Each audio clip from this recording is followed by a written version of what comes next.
Estamos con María Roca. Ella es investigadora independiente del CONICET y coordinadora científica de la Fundación INECO para hablar de por qué nos cuesta tanto transitar los prejuicios. Hola María, gracias por venir. Gracias a ustedes por la invitación. En la Argentina existe una grieta política, pero también social muy profunda. ¿Cómo se explica que personas que viven en el mismo país o incluso en la misma ciudad puedan percibir la realidad de formas tan diferentes? Bien, es una pregunta muy interesante esto de por qué dos personas pueden percibir un mismo evento de manera distinta. Básicamente el cerebro es un órgano admirable que hace muchísimas cosas y muchísimas cosas bien, pero muchas veces lo interpretamos como un lector de una realidad unívoca. Y lo cierto es que el cerebro interpreta la información que ve. Y esa interpretación está teñida por diferentes variables: el contexto, la historia personal de cada uno, el ánimo. Por lo tanto, un mismo evento puede percibirse de maneras distintas según de dónde se mire. Esto desde un punto de vista perceptual, que es casi lo más básico de la función del cerebro humano, se puede entender, por ejemplo, en las ilusiones ópticas. Las ilusiones ópticas hacen que unas personas vean frente a un mismo objeto perceptual dos cosas distintas. También existen lo que llaman las ilusiones cognitivas, que es esta cuestión del sesgo o el prejuicio que te hacen ver un mismo evento de maneras diversas. A mí siempre me sirve un ejercicio para que se entienda bien qué es esto del contexto y cómo un mismo evento puede evaluarse de forma distinta, que lo pueden hacer todos en su casa, básicamente, con cuidado. Tendríamos que poner 3 baldes distintos, uno con agua fría, uno con agua caliente y uno con agua tibia. Si nosotros ponemos una mano en el del agua fría y el otro en el del agua caliente, después cambiamos ambas manos a las del agua tibia, vamos a percibir la temperatura del agua del balde del medio diferente en cada una de las manos. Un mismo evento perceptual. La temperatura tiene solo un grado determinado y sin embargo la sensación es completamente distinta. Y como te decía, esto que pasa a nivel perceptual pasa también a nivel cognitivo, algo que uno puede evaluar como positivo, otra persona puede evaluarla como negativa, y directamente hay ejemplos como, bueno, un día parcialmente nublado, cuando venís con todos días de sol es un ni. Ahora, si venís con todos días de lluvia, un día parcialmente nublado es una buena noticia, ¿no? Entonces, básicamente entender que el cerebro es un interpretador de la realidad y que esa realidad no se va a interpretar nunca de una única manera. ¿Y estos sesgos tienen que ver con el instinto de conservación? ¿De dónde nacen? Otra pregunta interesante: de dónde nacen los sesgos. A ver cómo te lo puedo explicar de manera simple. Las teorías actuales de cómo funcionamos, cómo resolvemos problemas o cómo tomamos decisiones hablan de 2 sistemas distintos, el sistema 1 y el sistema 2. Voy a empezar por el sistema 2, que es el que todos creemos que funciona siempre, que es el lógico, el racional. Cuando uno toma una decisión conscientemente, es el sistema que uno está utilizando. Es un sistema que, como te decía, tiene la bondad de ser lógico y de tomarse las decisiones con la razón, pero es un sistema muy lento y que requiere de mucho recurso cognitivo, mucho procesamiento de pensamiento para esa decisión en particular. Esto hace que si nosotros cada una de las decisiones que tomamos en nuestro día, desde qué medias me pongo, qué zapatos, qué colectivo me tomo, usáramos ese sistema 2, nos quedaríamos sin energía cognitiva para hacer otras cuestiones. Entonces se ha desarrollado en la evolución otro sistema que no es tan lógico, que no es tan racional, pero que es mucho más rápido y automático, y que permite procesar cuestiones distintas de forma paralela. Es decir, mientras decido qué medias me pongo, estoy pensando en qué es lo que vamos a decir en esta entrevista. Es decir, permite utilizar el sistema 2 paralelamente a que se utilizan estas respuestas más automáticas. ¿Por qué existe esto? Yo te voy a dar un ejemplo del hombre de la selva, digo, que básicamente es lo que siempre sirve para entender la evolución. Si uno va caminando por la selva y ve algo que parece moverse como una serpiente, si uno se para y dice, ay, a ver, ¿me conviene ir para la derecha? ¿Me conviene ir para la izquierda? ¿Qué tan grave puede ser la picadura de este animal? ¿Qué haría si definitivamente vas a terminar picado por el animal? En ese sentido, el sistema 2 no es útil. Lo que es útil es este sistema 1, que es automático y que rápidamente te hace saltar. Lo que tiene el sistema 1 es que no es tan perfecto. Al tomar decisiones sin evaluar todas las variables relevantes, muchas veces comete errores. Y otro de los grandes problemas que tiene, que creo que está íntimamente relacionado con el tema de los sesgos y el prejuicio, es que es muy poco flexible, es rígido. O sea que todos tenemos estos juicios apresurados, no le podemos escapar al prejuicio. No les podemos escapar, y hay una cosa que es muy interesante, que muchas de las reacciones cerebrales que tenemos cuando percibimos cosas que no procesamos de forma consciente, sino que lo hacemos más de forma automática, no necesariamente correlaciona con nuestra sensación de cómo lo hacemos. Quiero decir, uno no se da cuenta qué tan prejuicioso es. Esto también se refuerza porque nosotros solemos juntarnos en grupos sociales que son similares a los nuestros, en comunidades, y entonces todo el que sea diferente nos resulta una amenaza. Hay muchísimos sesgos. Cuando uno estudia cuáles son los sesgos humanos que existen, que como decíamos, nadie zafa de estos sesgos, si uno puede aprender a manejarlos, pero en principio son inherentes a la forma de procesar en la mente humana, están ahí presentes y no son fáciles de evitar, básicamente. Uno de estos sesgos es el sesgo endogrupal, que implica básicamente que uno tiende a evaluar positivamente a las personas que son de su mismo grupo y además a beneficiarlas, inclusive sin conciencia, ¿no? Uno no se da cuenta que la está beneficiando, pero por ser parte de un mismo colectivo, es decir, de un grupo propio, uno tiende a evaluarlas más positivamente y ayudarlas aún sin conciencia.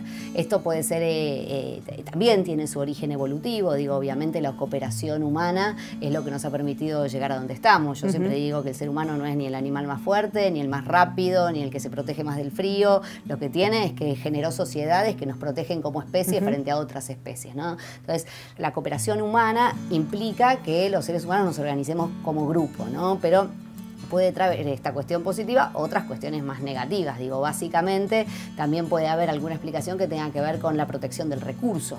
Digo, si hay un recurso limitado, vamos al alimenticio de vuelta, si nos remontamos al hombre de la selva o de las cavernas, uno va a generar su propio grupo y va a pelear, criticar, etcétera, al grupo ajeno porque está protegiendo un recurso. Y otra de las cosas que se dice que es base de este sesgo endogrupal es que nos da identidad. Sí, que la identidad no solo tiene que ver con el origen migratorio, digamos, del grupo, sino con que uno se junta con personas que piensa parecido a uno, ¿no? Ese es otro sesgo que es muy interesante, para mi gusto, de los más interesantes más en el día de hoy con las formas de comunicación actuales, es el sesgo de confirmación. Las personas tenemos el cerebro tiene una incomodidad bastante particular con lo que es la inconsistencia. Si yo pienso de una manera, no me es fácil leer evidencia que vaya en contra de la manera en que pienso. Entonces ahí actúa este sesgo de confirmación con el cual todo lo que yo veo y leo a mi alrededor va a ser consistente con lo que yo pienso. Es decir, si yo estoy a favor de tal postura económica, todo lo que voy a leer digo, ves, está buenísima mi postura económica, está buenísima, está buenísima. Y de repente hay datos que muestran lo contrario y el cerebro los ignora. ¿Por qué? Porque odia esta disonancia cognitiva, necesita una coherencia interna. Entonces, si hay un dato que no refuerza mi posición, es muy probable que ese sistema 1 los ignore. No quiere decir que no pueda hacerse nada para modificarse después, pero sí es muy probable que el sistema 1 los ignore. ¿Por qué? Porque busca la consistencia y la coherencia en nuestra forma de pensar. A nosotros nos llamó mucho la atención durante este año, desde el diario hicimos el proyecto Redes Invisibles, donde trabajamos justamente los prejuicios que existen en relación a la gente que vive en contextos de pobreza. Y la estrategia fue darles datos concretos, estadísticos, reales, para derribar esos prejuicios, información, digamos, estadística, y no funcionó. Son como dos cosas distintas. Lo primero que te voy a decir es que todo lo que es información estadística va al sistema 2.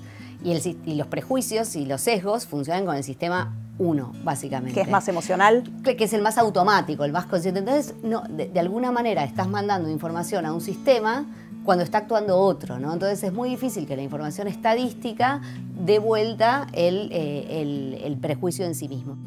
Otra de las estrategias fue justamente tratar de humanizar estos prejuicios, ¿no? Y contar historias reales, tratar de tocar la empatía, de que la gente se pueda poner en los zapatos del otro. ¿Eso sí sirve en este caso? Mira, ese es un tema bastante, cuando uno lee al respecto es bastante fuerte, porque básicamente en psicología social lo que se dice es que al grupo externo, eso que no es el endogrupo, lo que no es el propio grupo, se lo tiende a deshumanizar, ¿no? Que ya la palabra en sí es tremenda.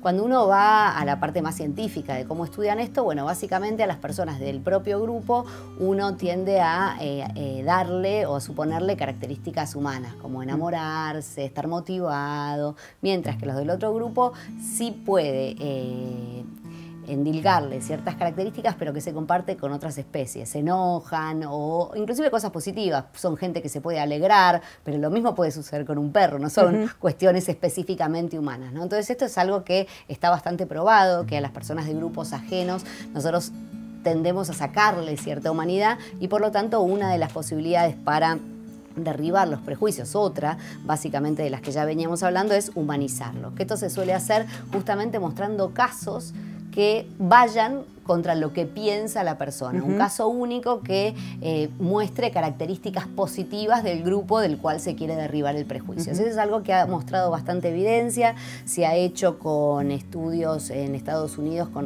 por ejemplo, mostrando personas de raza negra, y eso ha disminuido el prejuicio. Y uno de los desafíos es cómo poder tomar contacto con esas otras personas o esos grupos que nos asustan, que nos dan miedo, de los que pensamos diferente. Muchas veces lo que vemos es que la persona puede realmente derribar el prejuicio cuando tiene o un familiar o un amigo o un ser cercano que atravesó esa situación. ¿Eso toca más lo emocional y por eso funciona? Toca más lo emocional, pero también de vuelta se transforma en un elemento de la categoría o del colectivo que muestra características diferentes a las que estaban en tu creencia previa, ¿no? Más información. Más información, sí. Hay, a nivel cerebral, que también es algo que es muy interesante, está demostrado que, por ejemplo, la empatía es esta capacidad de ponerse en el lugar del otro y si el otro siente dolor, sentir dolor, ¿no? Y esto es una forma en las cuales uno estudia la empatía a nivel cerebral, es poner a personas en un resonador magnético funcional y mostrarle fotos de personas que están sufriendo dolor. Y en general lo que pasa en la mayoría de las personas es activarse las mismas áreas del dolor. Yo veo a alguien sufrir y se activan mis áreas del dolor. Esto es lo que es la empatía en nuestra especie. Ahora, interesantemente, cuando la persona que se muestra es de otra raza o de otra religión, esto no sucede, te sucede con las que están en tu mismo grupo y no con las otras. E increíblemente, de vuelta, esto no solo sucede con cuestiones raciales que pueden tener que ver con esta cuestión evolutiva, sino de vuelta con equipos de básquet. Hay un estudio que muestra que si te ponen la foto de alguien del equipo contrario a tu equipo de básquet sufriendo, no se te activan las áreas del dolor como te pasaría si ves a alguien que tiene la remera de tu equipo de básquet, ¿no? Entonces, esto es sumamente interesante porque lo que permite demostrar es que es una reacción que es biológica y que hay que pelearla desde el sistema 2. Es la respuesta del sistema 1 que automáticamente piensa esto y de vuelta. Esta no activación no correlaciona con lo que la persona dice que piensa sobre el otro grupo, ¿sí? De hecho, uno puede decir, no, yo no tengo ningún prejuicio contra este colectivo y sin embargo en el resonador no se activa de la misma manera. Por eso la otra, ya hemos discutido varias formas, ¿no? Desde el tema de mostrar información estadística o el tema de la humanización en sí mismo. Otra de las formas es conocer cuáles son las cuestiones que hacen que el sistema 2 funcione mejor, básicamente, que son la educación, el mostrar información y todo lo que tenga que ver con la búsqueda de nueva información. Uno tiende a leer solo la información, como vos decís, que refuerza, a seguir en las redes a las personas con las que uno está de acuerdo. ¿Esto es lo que explica un poco el éxito de la fake news hoy? Sí, definitivamente está relacionado con eso. Ya hablamos un poco del sesgo de confirmación, que es, aunque veas cosas que no sean consistentes, las vas a ignorar, ¿no? Pero habiendo pasado eso, lo que logran los medios masivos de comunicación y las nuevas formas de comunicación, ya ni siquiera lo tenés que ignorar. Digo, vos no podés evitar compartir con un cuñado que piensa distinto a vos, pero sí podés no ser su amigo en Facebook. Entonces empezás a seguir solo a personas que piensan como vos, lo que hace la cosa más complicada, porque entonces creés que todo el mundo piensa como vos, porque tu mundo se limita también a eso. Y se genera un fenómeno que se llama echo chambers o caja de resonancia, que hace referencia a la caja de resonancia, es la que tiene la guitarra, que son sonidos que rebotan entre sí y de alguna forma se amplifican. Entonces la gente comparte información con sí misma y además amplifica esta sensación de que nadie piensa distinto a uno, ¿no? Y esto es lo que pasa definitivamente con las redes sociales y además es muy difícil. Si vos decís, voy a mostrarle información estadística, gente que piensa o que yo creo que piensa del punto de vista contrario, y probablemente diga, no te sigo más. Digo, esto lamentablemente pasa en temas muy relevantes de discusión social y política, y hoy muchas de las cosas que son discusiones importantes sociales y políticas se dan en las redes sociales. Entonces, que la gente tome conciencia de que en realidad la información, ya que tome conciencia de que el cerebro no interpreta la información de forma unívoca, que dos personas pueden ver el mismo fenómeno de maneras distintas, pero además que lo que está viendo del mundo es una parte parcial del mundo y que esto se retroalimenta y se amplifica, es un trabajo que yo aplaudo que estén haciendo, digo, básicamente porque hace tomar conciencia, de vuelta, activar este sistema 12 y decir, cuidado, que quizás esto que creo que estoy viendo no es tan así, ¿no? Y con respecto a la fake news, y sí, porque si vos tenés gente que piensa de una forma determinada, que comparte cosas con gente que piensa igual que en ellos, ese es el perfecto caldo de cultivo para las falsas noticias. Y lo que yo quiero a ese respecto, desde un punto de vista neurocientífico, es muy importante aclarar que la memoria no funciona como una cámara de video. La memoria se construye. Digo, no es que sucedió esto o leí esto y así se filma y listo. Lo cierto es que la memoria se construye y se cambia constantemente según, de vuelta, diferentes variables, etc. Y una vez que se metió una falsa memoria, un falso recuerdo, es muy difícil de modificar y de desentrañarlo de todo ese sistema de creencias. ¿Qué pasa en el cerebro cuando el prejuicio está activado por el miedo, ¿no? Por el miedo, digo, a la propia vida, ponele, ¿no? Hay algunas cosas vinculadas, por ejemplo, con, no sé, una persona que tiene esquizofrenia, nos genera miedo porque nos puede hacer algo. Un chico que está vestido con gorrita y de forma deportiva, sí, cruzar la calle. Cruzás la calle porque me va a robar o me va a matar, ¿no?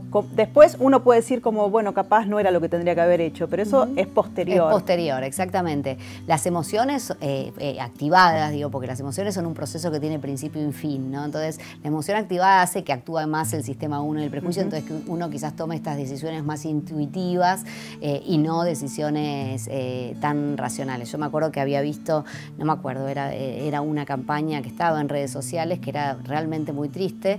Era una chiquita que la ponían llorando en la calle sola, diciendo que estaba sola, se había perdido, qué sé yo, y primero la ponían vestida de princesa y todos iban, llamaban a la policía y qué sé yo, y después la misma chiquita que estaba vestida con ropa menos de princesa, más de raída, etcétera, que quizás sucia o lo que fuera, y todos le decían, no me molestes, ¿no? Generaba esta cuestión como de rechazo. Y eso es tremendo, porque digo, la niñez y la niña perdida no tienen nada que ver con su grupo de pertenencia, definitivamente, ¿no? Entonces, realmente creo que esta cuestión de entender que cuando algo nos toca en alguna fibra emocional, estar atentos, que ahí podemos llegar a responder de una manera que no es consistente con algún prejuicio que queremos romper en nuestra mente, ¿no? Y tratar de ahí de vuelta, parar, pensar, poner en palabras y tratar de actuar más consistentemente con lo que realmente sabemos, no necesariamente con ese sistema de creencias que se activa automáticamente. Buenísimo. Bueno, muchísimas gracias por esta conversación, nos enseñaste un montón de cosas.